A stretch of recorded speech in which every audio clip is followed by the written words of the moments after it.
Hello dear children, I welcome you all to this lesson.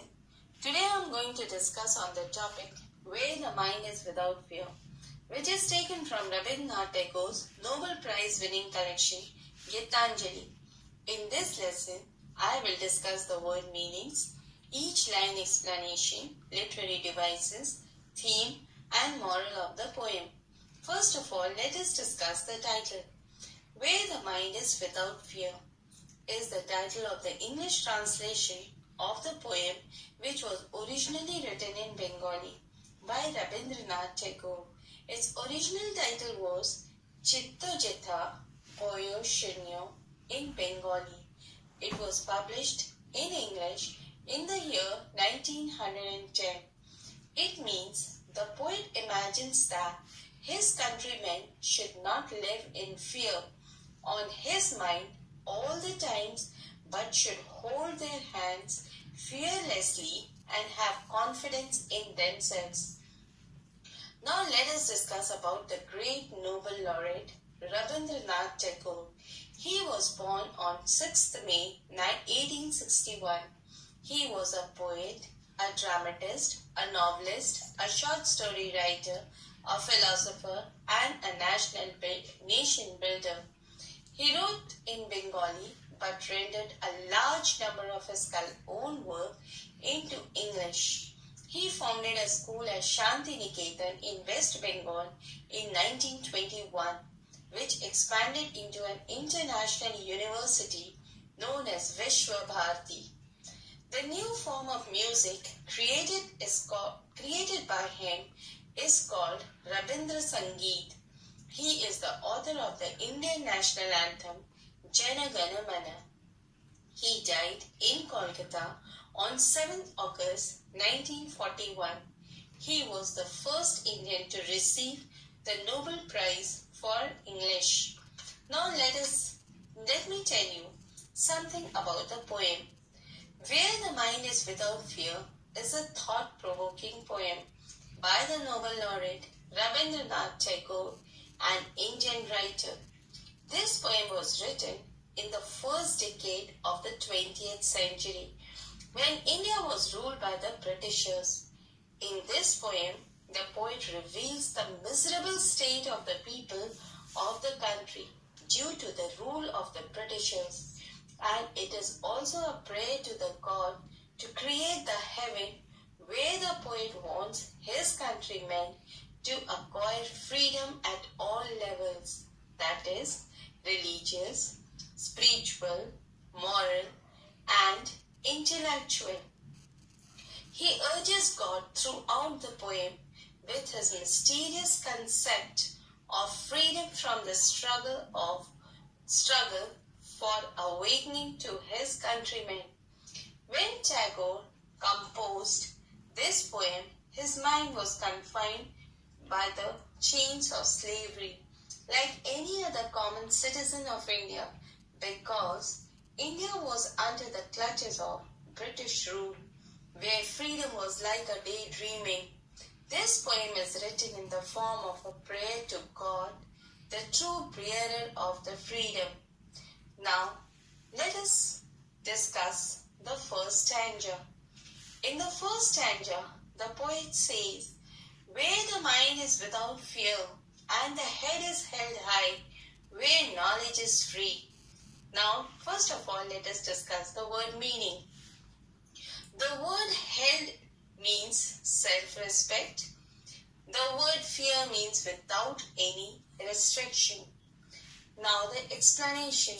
In these lines, the poet portrays to the Almighty God that everyone in his country should be fearless. They should be free to hold their heads high in self-respect without having any fear of oppression or compulsion. In his country, education should not be the monopoly of the rich and the affluent, but everybody should be allowed to acquire knowledge. Not only that, the children should learn freely from the nature and the world around them. This distribution of knowledge should not be restricted by narrow ideas and loyalties. The British rule had robbed India of its pride and dignity by dividing it into subjugated nations. Rabindranath Tagore dreamt of a country where the people could hold their heads high with pride in knowledge and strength.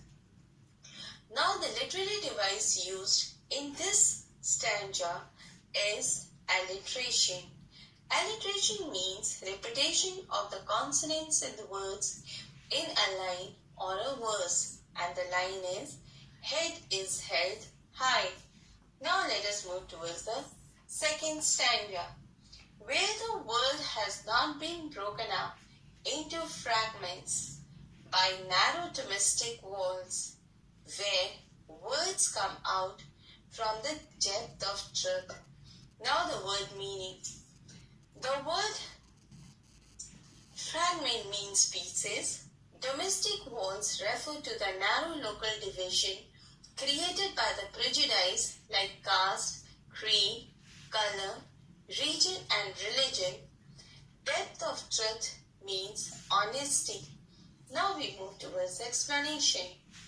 In this stanza, the poet describes India when it was under the subjugation of the British. The poet clearly expresses his preference for the unity of all his countrymen. He saw his countrymen thriving in a world without the spectre of British hegemony hanging over their heads. The poet feels that the world of man is fragmented and is restricted to small areas.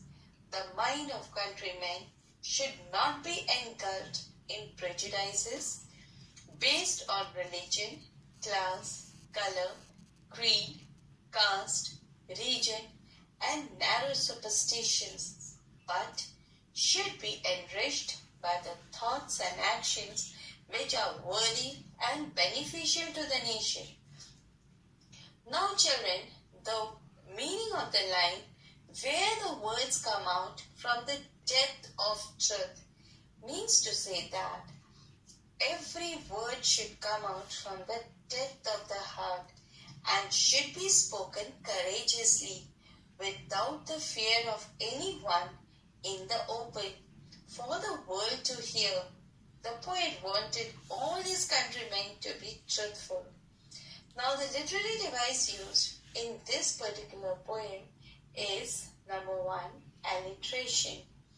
Alliteration is a figure of speech where repetition of consonants, words in a line or verse are used, and the line is where the word, and the second line is where words come out from the depth of truth. Now let's move towards the third stanza.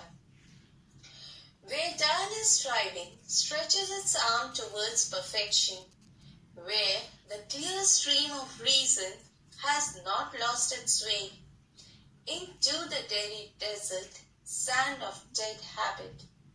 Now the word meaning. The word tireless means without getting tired. Striving means trying hard. Clear stream refers to clarity of thoughts. Reason refers to intellect. Dreary desert means dry area of land. And dead habit means old customs and traditions. Now the explanation. The line where the dial is striving stretches its arm towards perfection means that the poet says that his countrymen, without getting tired, should strive to achieve the perfection in all their understandings. They should work hard to reach their goals and should not be lazy and ignoring their work. And the line, where the clear stream of reason has not lost its way into the dreary desert, sand of dead habit, means that the poet compares reason or logical thinking to a clear stream. The countrymen should work for perfection in everything with the help of reason, leaving aside all superstitious rituals into a dairy desert. He wants a stream of reason not to lose its way into the desert of perfections or into the desert of prejudices. His countrymen should be led forward into the progressive thoughts of action, which should be led by the power of reasoning, to focus on the future with scientific thoughts. People's thought should be motivated by rational thinking and not by superstitious. Logic should rule over old baseless beliefs. Now, the poetic devices used here is number 1, personification. Personification is a figure of speech in which inanimate objects or abstract ideas are given the attributes of human beings. Here the line, tireless striving has been personified to act like humans, being stretching his arms to reach his goals. Another literary device used is metaphor. Metaphor is a figure of speech in which a comparison between two different things is implied but not clearly stated. And the line in this stanza is, the clear stream is compared with reasons and habit is compared with the dairy desert. And the third literary device used here is alliteration. Alliteration is a figure of speech where repetition of the consonants in words in a line or the words are used. And the line is, into the dairy desert, sand of dead habit. Now we move towards the fourth stanza, where the mind is led forward by thee into ever-widening thought and action, into that heaven of freedom, my Father, let my country awake. Now the word meaning. The word ever-widening means ever-spreading, and the word awake means to get up from sleep. Now the explanation of these lines. In this stanza, the poet wishes his countrymen to be progressive and broad-minded. He wants that their minds are led forward to ever-widening thought and action by the Almighty. He should be open-minded and do something unusual or extraordinary, overcoming the narrowness of the mind. In the last line, the poet addresses God as Father to awaken his countrymen to such a state of mind, to such a state of sound reasoning and righteous action. The poet prays God that his countrymen should awake into the heaven of freedom. Now the literary device used in this stanza is apostrophe, which means that apostrophe is a rhetorical device in which the poet addresses his or her poem to an absent audience. In this poem also, the poet uses the device of an apostrophe when he speaks directly to God. He refers to God as Father and asks him to make India into a country where everyone is really and truly free. And the line used here is, into ever-widening thought and action, into that heaven of freedom, my Father means God, let my country awake. Now we move towards the theme of the poem. The theme of the poem is freedom at all levels. Now, the poet says freedom at all levels refers to freedom from the fear of oppression, freedom of thought and expression, freedom to be educated without any restrictions based on status, wealth, caste or religion, the freedom to live by breaking narrow partial walls fragmenting the world, freedom to speak truth, freedom to achieve higher goals, freedom of mind, freedom to achieve spiritual consciousness, and freedom to think rationally. The poem is dignified and inspirational. Nothing is impossible or hard to achieve. In fact, the poet makes us feel that all those things are within our reach, and we have to only reach out and grab them. Now let us discuss the moral of the poem. Through this poem, the poet expresses his personal philosophies about freedom, religion, nationalism, and self-determinism. Freedom meant much more than political freedom. He wanted his countrymen to achieve freedom at all levels, that is, ritual, spiritual, moral, and intellect. The poet, through this poem, passes his message that if all the people of nation are not wise enough to lead a happy and peaceful life, freely from all evils, they cannot enjoy their freedom well.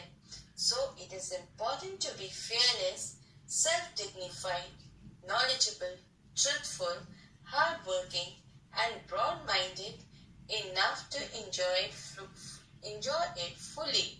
Hence, we should not follow the principles laid down by the Britishers of divide and rule, but we should strongly support the principle of united we stand and divided we fall.